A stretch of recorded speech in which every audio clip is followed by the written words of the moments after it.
Hi, I'm Randy Clark. I'm in Vacaville, California, and I have with me Jenny, who was severely injured in an accident and was like one level below Christopher Reeves with C2 major damage, called was quadriplegic. And the associate pastor of this wonderful church, the Mission, was just telling me when they went in and saw her. So, Deb, why don't we start there? You tell what you saw and what the condition, and then we'll have Jenny want you to share what happened, and then tell the testimony and how long it was after that I saw you. And I think you were still in a wheelchair, and you can tell your condition and what happened. Well, we got the call that there had been an accident and that Jenny was in the hospital, not expected to live, really.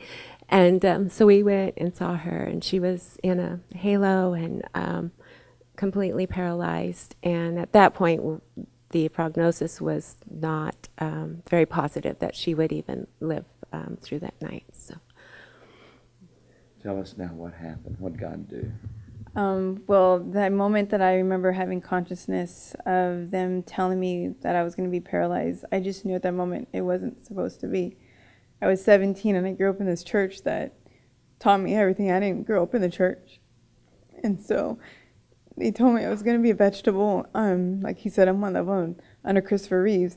So I just remember at that point being in my room, and all I could do with the halo was stare at the clock and just look straight and just think and pray. And my mom at the time brought me worship music, so I just kept it in my ears. And I remember just being I was in the ICU. What's crazy what God did is the ICU room I was in, the lead head doctor of the ICU in Kaiser Vallejo was a Christian. All my nurses were a Christian, and the room that I was in, a lady died, and he actually jumped on her bed and said, "You will live in Jesus' name." So I was in that room, and so I kept staring at my toe, just being like, I know, or my feet. My toe was the first thing that moved on my body. And from that moment on, God just rocked my world, and that my mom would bring me to church in my wheelchair, and everybody who would see me would never like look at me as I was disabled, but that I would become a miracle. And now I'm standing. I've been on 3 mission trips with this church. I've done great things. I've been on the prayer ministry team. I've gone through Potter's House, and I'm still believing for my complete healing. And I just know the reason why I'm standing here is, one, I remember you being here and just praying, and just everybody around me just saying, you know, God does exist and his miracles can happen. And I'm standing and showing that truth. So you're in a wheelchair first time I saw you? Yes. How long longer after that was it that you were able to get out of the wheelchair? You know, Months, weeks? It had to be like Days? What was it? Oh my gosh, it just happened so quickly. That's what it was, because it's like they would stand and then walk me around, and then little by little they just pray.